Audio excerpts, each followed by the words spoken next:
Bonsoir à tous, ravie de vous retrouver. J'espère que vous allez bien.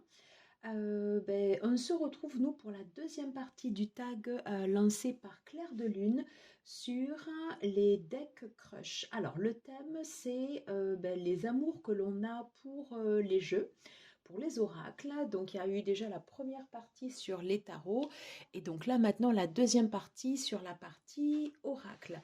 Alors j'ai vu que le tag était pas mal suivi. Alors je m'excuse, j'avais pas présenté, je sais pas, des fois tous les codes de YouTube, hein, m'en veuillez pas.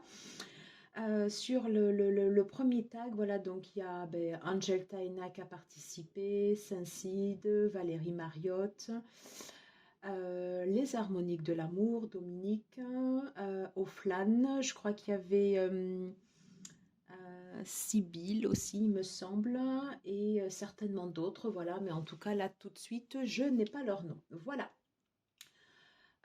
Ok, donc là, ce soir, nous, on va regarder uniquement la partie oracle. Alors, moi, j'ai adoré ce tag et donc merci à Claire de la Lune, voilà, d'une part de l'avoir traduit, de l'avoir proposé, parce que je trouve que c'est toujours intéressant de pouvoir se replonger comme ça dans les decks. Et du coup, moi, j'ai essayé vraiment de me concentrer sur les tout premiers decks que j'ai eus et que j'ai utilisés comme les tout premiers amours, à l'exception de deux decks. Voilà. Allez, j'arrête mon blabla. On va tout de suite passer à la première question. Quel a été alors mon amour d'adolescente? Alors moi, c'est un amour d'adolescent qui a quand même duré et qui était très passionnel. Voilà. C'était mon premier deck, hein. Voilà, le deck de l'Oracle des Fées de Lucy Cavendish. Comme je vous avais dit dans le premier tag, moi j'ai découvert la cartomancie en fait en 2020 avec le tarot de Marseille. Et on était parti en vacances avec les enfants. J'avais juste le tarot de Marseille, voilà, dans la valise. Et on s'arrête chez Cultura, voilà, pour ne pas les nommer. Et mon fils me dit, tiens, maman, regarde s'il y a des oracles. Je dis, non, il n'y a pas d'oracle ici. Et en fait, là, j'ai découvert que les mass market. Donc, ça m'a ouvert une grande voie. Voilà. Et j'ai un attachement très particulier pour ce deck. Je l'aime beaucoup. Je l'ai énormément utilisé. Alors j'aime bien le reprendre aussi de temps à autre. Alors je le reprends mais de façon différente. Alors j'avais coupé les bords, j'avais refait les tranches. Et moi j'aimais en fait, j'aime toujours, pardon, son énergie terre. Voilà. Il y a quelque chose voilà, qui me ramène à la terre sur cet oracle que j'adore. Alors, pourquoi j'ai mis dans la première question? Parce que ça a été vraiment en fait un peu comme mon premier oracle, mon premier amour, quelque chose de fort, quelque chose de voilà, de passionnel comme ça. Et un attachement vraiment profond en fait à ce deck qui ne me quittera jamais. Voilà. Voilà. Et c'est vraiment, c'est bien de s'arrêter sur cette carte. C'est un deck qui m'a ouvert justement la porte avec le tarot de Marseille de la cartomancie. Donc voilà, je reste profondément attachée à ce jeu et j'adore l'univers de Lucy Cavendish. Et à chaque fois, j'ai dévoré tous ces oracles parce que voilà, parce que Lucy Cavendish, enfin voilà, c'est très particulier, mais c'est quelque chose voilà qui tient à cœur. Alors, donc, ensuite, pour la deuxième catégorie, un deck pour lequel j'ai été également très amoureuse, mais sur lequel je ne peux pas m'engager à long terme. Alors, dans le même, je me trompe de deck, ouais, dans le même esprit que l'Oracle des Fées, j'ai été red dingue amoureuse de l'Oracle des Dragons Protecteurs, toujours de Lucy Cavendish. Bon, déjà parce que fan de son univers, et puis voilà, c'est vraiment ça, c'est les tout premiers decks que j'ai manipulés, sur lesquels en fait j'ai fait des tirages que j'ai personnalisés aussi, voilà, et j'avais adoré le découper. Je trouvais que là, pour le coup, bah, c'était approprié. J'aimais bien la partie comme ça, un peu blanche, et qu'on revienne comme ça à une énergie pure, bah, l'énergie des dragons. Voilà. Toujours pareil, quand j'ai eu ce deck au début, bah, il a fallu un temps aussi, voilà, à se connecter, mais l'univers, il vous transporte loin, voilà. Et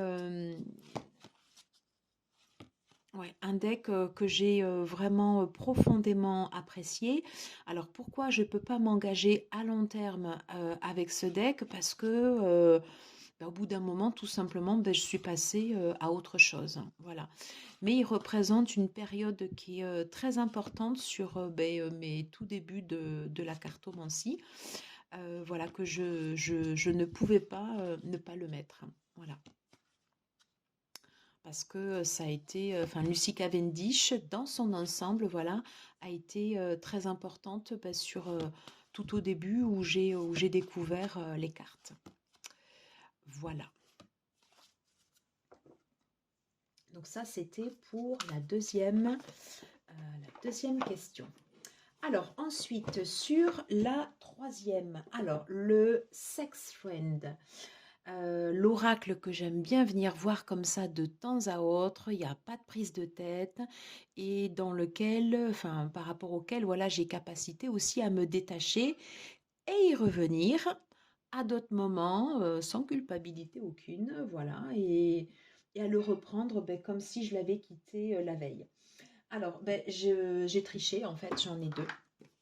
J'en ai deux parce que j'arrivais pas à me déterminer entre les deux. Alors là, vous allez peut-être pas reconnaître forcément ben, le deck parce que j'ai utilisé en fait un autre pochon, et donc j'ai sélectionné l'oracle de Alcide Nathanaël que je m'étais euh, personnalisé, approprié en fait de cette façon.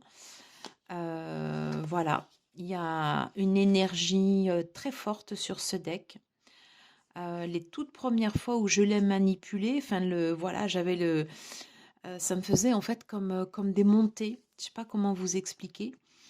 Je ressentais en fait quelque chose de fort, et j'avais un peu de mal à l'utiliser au début parce que j'étais restée aussi un peu bloquée comme ça sur le guidebook. Et à partir du moment, ben, après, où j'avais coupé les bords, où je me l'étais fait bien, voilà, où le guidebook, en fait, ben, voilà, je le regarde quasiment plus. Et je l'utilise, voilà, j'aime beaucoup l'utiliser à l'intuitif. Alors, c'est pas tout le temps, voilà, c'est pour ça que c'est un sex friend. Mais à chaque fois que je le reprends, ben, j'ai beaucoup, beaucoup de plaisir à l'utiliser. Voilà, j'espère, pardon, que vous voyez bien les cartes. Pardon, je vous les mets comme ça. Bon, de toute façon, après, il est très connu. Et puis, je trouve en termes de graphisme, il a fait quelque chose de magnifique. Enfin, il y a quelque chose de très clair avec toutes les peintures. Voilà, enfin, ce deck est sublime et dégage, voilà, des énergies fortes. Voilà, dans le bon sens du terme. Donc, mon premier sex friend, voilà, l'oracle des sages d'Alcide Nathanaël. Et puis d'ailleurs, voilà, j'avais remis un petit pochon avec le cœur. Voilà. Alors, mon deuxième sex friend, dans un style totalement différent. Alors, désolée si j'ai un peu feinté la question. C'est l'oracle des rebelles sacrés de Alana Fairchild. Alors là, c'est exactement la même époque que l'oracle des dragons protecteurs, de l'oracle des fées. J'adore ce deck. Donc, il fait partie également ben, voilà, des oracles sur lequel en fait ben, j'avais refait ben, voilà, une tranche violette. Un deck que j'aime bien utiliser pour l'intuitif, mais sur lequel j'aime aussi aller regarder ben, les messages parce que fan aussi de l'univers d'Alana Fairchild. Et je l'ai beaucoup utilisé à une période en faisant les rituels, en faisant les mantras. Voilà, pas trop, je ne l'ai pas trop utilisé sur la chaîne. J'avais beaucoup utilisé en fait pour moi. Et j'aime beaucoup en fait les messages. Je trouve qu'ils tombent souvent justes, voilà. Et c'est une façon différente de voir les choses, voilà, qui me convient bien. Et donc, pourquoi un sex friend? Parce que j'ai capacité à presque des fois à le dévorer, voilà, c'est un peu le mot. Et puis, justement, après, à lâcher prise et à pouvoir revenir après sur ce deck et m'y replonger avec la même passion. Voilà. Et je sens également, comme l'oracle des sages, que c'est un deck, voilà, ce sont des decks pardon, qui vont me suivre et sur lesquels on peut évoluer et grandir ensemble. Voilà, donc ça c'est super intéressant. Voilà, donc mettez-le en pratique. Ouais. L'oracle des rebelles sacrés de Alana Fairchild, voilà, qui est un deck superbe et voilà, qui a un univers profond et riche, avec cette capacité à pouvoir revenir comme ça, à faire des fois des ouais, des allers-retours, mais j'y prends toujours autant de plaisir. Et d'ailleurs, ce soir, par rapport à la journée de demain, je me suis fait un tirage et j'ai pris dans mon sac voilà, 3 cartes de cet oracle. Voilà, pour m'accompagner. Alors ensuite, l'amour au premier coup d'œil. Alors le deck euh, que j'ai aimé tout de suite par son graphisme sans comprendre pourquoi. Alors il y en a d'autres, bien évidemment, mais je me suis connectée en fait au tout premier deck que j'ai eu, enfin on va dire au début en fait où j'ai découvert les cartes. Alors c'est le deck de Rebecca Campbell, La voix des artisans de lumière. Alors là où je travaillais dans l'ancienne affectation où j'étais, donc il y avait une petite boutique ésotérique, voilà. Et quand je partais en vacances, enfin en week-end chez des copains, souvent en fait je m'arrêtais, voilà, par cette boutique, voilà, dans le secteur du Muretin, si vous connaissez un peu Toulouse. Et du coup, voilà, je m'étais arrêtée comme ça. Et puis, quand je suis rentrée dans la boutique, j'ai mon regard qui s'est porté, mais instinctivement et de suite sur cet oracle, sans comprendre pourquoi. Voilà. J'étais vraiment, c'est l'oracle qui m'avait tapé dans l'œil. Alors, je vous raconte pas quand j'ai découvert le deck, parce qu'on est sur un deck qui est quand même extrêmement éthéré. On est sur le macrocosme, on est sur le grand tout, les starseeds, les êtres de lumière. Voilà, enfin, c'est un univers pour moi qui était, en plus d'être totalement nouveau. Donc j'avais personne autour de moi en fait voilà qui tirait les cartes et découvrir un deck comme ça, oui voilà, c'était c'était le grand saut quoi, c'est ça. C'était quelque part se jeter comme ça dans l'inconnu et je comprenais pas pourquoi j'étais attirée comme ça par ce deck, mais voilà, je l'ai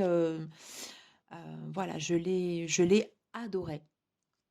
Je l'ai adoré. Et je me rappelle, j'avais fait un tirage chez le couple d'amis, voilà, chez qui j'étais. Et c'était au tout début. Et puis, le copain me dit, Delphine, il y a, entre guillemets, que toi qui peux utiliser ce deck. Enfin, c'était dans notre cercle d'amis à nous, parce que, voilà, j'avais personne autour de moi, voilà, qui tirait les cartes. Et c'est vrai que tomber sur un deck comme ça, voilà, enfin, on a l'impression d'entrer dans une dimension...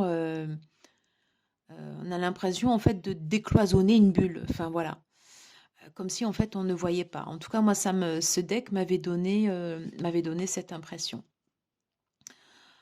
Qu'est-ce que je pourrais dire de plus? Voilà, oui, c'était vraiment un coup de cœur. C'est le deck que j'ai aimé ouais, c'est le deck que j'ai aimé en fait au premier regard. Alors après, j'en ai un autre de Rebecca Campbell, mais c'est pas la même chose. C'est pas le même impact. Et celui-là, voilà, c'est un deck qui m'avait profondément marqué. Et j'étais un peu en mode E.T. cherche maison. Je cherchais en fait, je sais pas, une reliance ou voilà, il y avait l'idée comme ça de se connecter avec des forces nettement plus hautes que nous, parce que quand on dit qu'on n'est que des graines de poussière d'étoiles, ben, c'est ça, voilà. Et donc voilà, donc du coup, très très important, ben, quand on va sur des decks comme ça, ben, de s'ancrer, voilà, d'être enraciné, d'être ancré à la terre, parce que là, sur des decks comme ça, ben, on monte ben, très très haut, voilà. Bon, j'ai un peu parlé pas mal quand même sur ce deck, mais c'est vrai que voilà, je l'ai aimé du premier coup d'œil, hein, voilà, et je l'aime, voilà, je l'aime toujours autant. Voilà, Rebecca Campbell, La voix des artisans de lumière, aux éditions Exergue. Un deck un peu perché, mais que j'adore. Alors ensuite, sur la cinquième question, alors là, c'était le coup d'un soir. Alors, c'était vraiment, pour le coup, ça porte bien son expression, le coup d'un soir. J'avais commandé sur Etsy plusieurs oracles en fait de la créatrice Marie-Laure Coutens. Alors, j'adore son oracle Yancey, voilà, qui est quand même assez conséquent. J'avais commandé un autre oracle sur le jeu des 32, la cartomancie, que je trouve magnifique. Et celui-là, mais je pensais m'y connecter quand même beaucoup plus. C'est l'oracle des 5 sens. Je l'ai utilisé une fois. C'est-à-dire, j'ai ouvert le deck. Je crois que j'avais fait une review. Et voilà, je ne l'ai pas plus utilisé. Alors que je pensais m'y connecter beaucoup plus que ça. Et en fait, le principe de ce deck, c'est l'oracle des 5 sens. C'est-à-dire, il reprend en fait des formes géométriques. En fait, ce sont des cartes ESP, voilà, et qui permettent de favoriser l'intuition, la télépathie, voilà. Et c'est le fait de, voilà, de se connecter un peu aux cinq sens, en fait, aux cinq éléments. Et selon, par exemple, ben, si on voit un carré, on va voir quelque chose ou une croix, enfin là, en fonction du tirage, on verra autre chose. Et moi, je pensais que je me serais connectée beaucoup plus. Il y a l'étoile aussi. Et puis, en fait, non, pas du tout. Alors qu'en fait, en le regardant, je trouve l'idée riche. J'adore cette forme de deck comme ça, un peu éthéré. Donc là, il y a les remerciements. Et c'est un deck que j'avais acheté, là, pour le coup, c'était à la fin du trimestre dernier. Donc là, voilà, c'était pas un deck récent. Mais pour le coup, là, je l'ai utilisé qu'une fois. Donc c'était vraiment, ça répondait bien à la question, un deck, un coup d'un soir. Donc l'oracle des 5, l'oracle des 5 sens de Marie-Laure Coutens.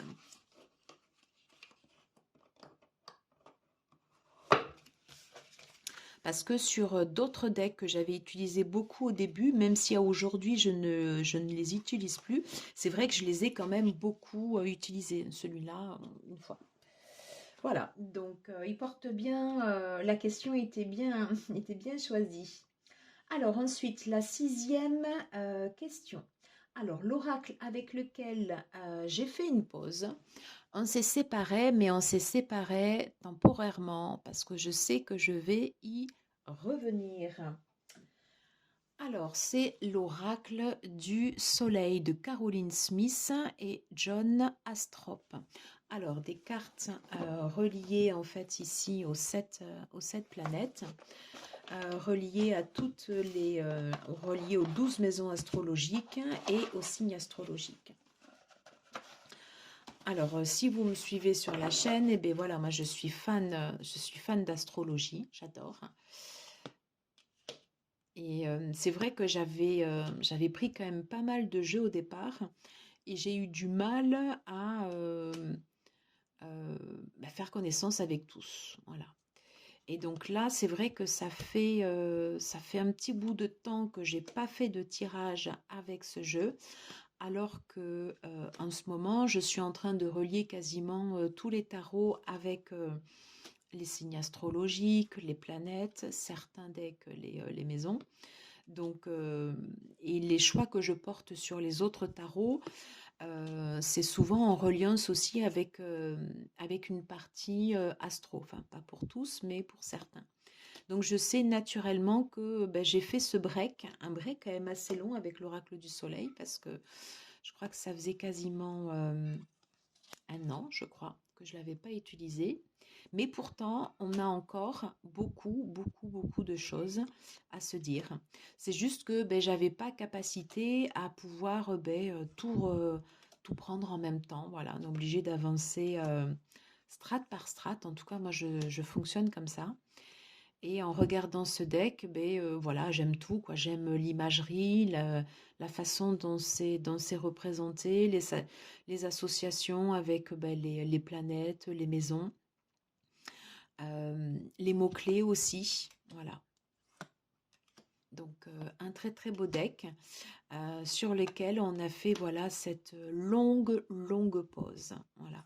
Mais c'est très probablement un deck que bah, je reprendrai parce que notre histoire n'est pas terminée. Voilà.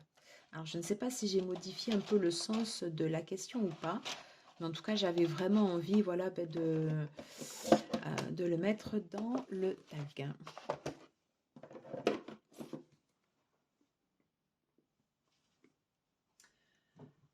Ensuite, alors les decks, septième question, celui qui ne déçoit jamais les bons partis. Voilà, les decks pour lesquels c'est les incontournables, les impondérables, voilà, c'est ça.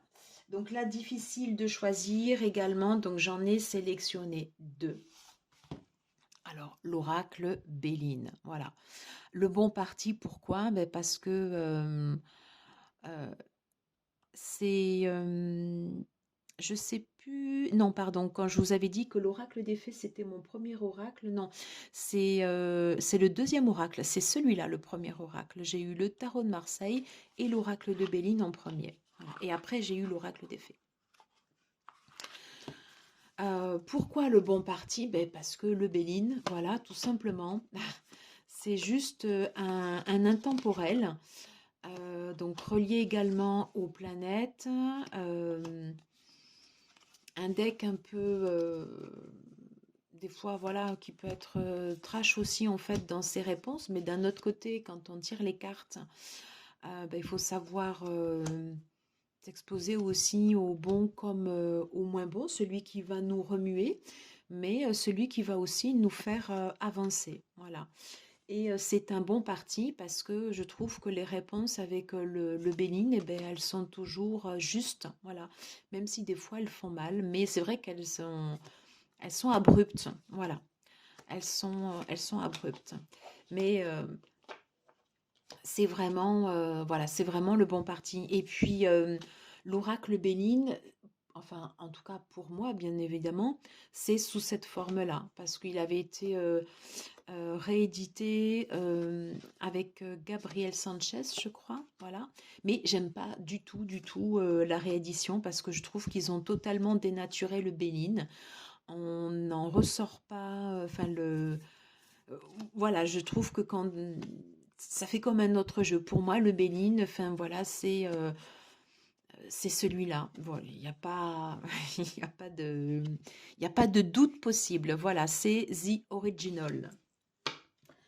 Et c'est le bon parti. Voilà. Donc l'oracle de Béline, associé avec également The Original, l'oracle de la triade. Voilà, donc désolée, mais j'étais incapable de choisir entre les deux. Parce que celui-là, c'est un peu c'est un peu la même énergie pour moi, l'oracle de la triade, même s'il a été réédité, la version versus lumière, c'est sous cette forme. Voilà, c'est celui-là. Donc c'est pareil, il peut être cash aussi des fois dans ses messages, mais comme je vous disais tout à l'heure, c'est aussi sinon, enfin c'est aussi un peu l'essence voilà de tirer les cartes. Sinon on enlève les cartes négatives, on met que des cartes positives et puis on sait que voilà, on va pas se faire mal. Il n'est pas question de se faire mal, mais c'est juste quand on prend que ce soit un oracle ou un tarot, c'est d'avoir des réponses qui collent à la réalité. Voilà. Et la réalité n'est pas toujours des fois ce qu'on a envie d'entendre. Donc c'est pour ça que ces decks sont des très bons partis. Et puis voilà, enfin, c'est aussi c'est des intemporels. Ce sont des intemporels. C'est des decks dans 10 ans, dans 15 ans, dans 20 ans. Enfin, je pense que ils seront toujours là. Voilà, donc le compagnon en fait de l'oracle Béline, et d'ailleurs sur mon étagère, sur ma cartothèque, je les mets, enfin voilà, ils sont associés ensemble tous les deux. Parce que la même énergie euh, et pour moi, voilà, enfin c'est deux impondérables. Voilà, et deux très très très bons partis. Voilà, ça c'était pour la 7e question.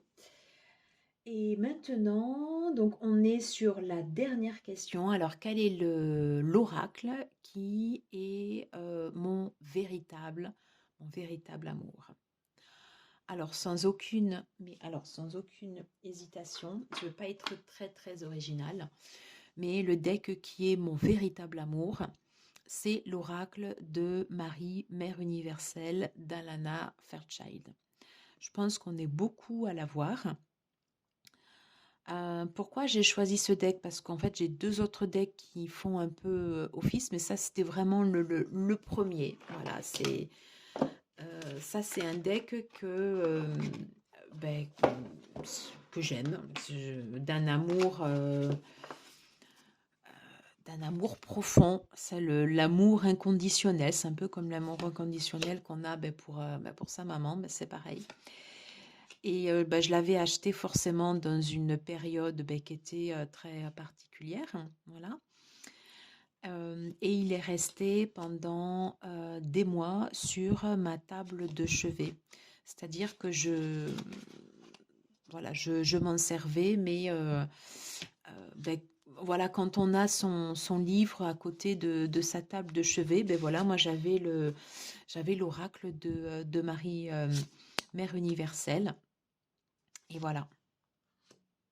Alors, je l'ai agrémenté maintenant. J'ai l'oracle virginal d'Antoinette Charbonnel que j'adore, hein. Mais celui-là, vraiment, c'était le premier.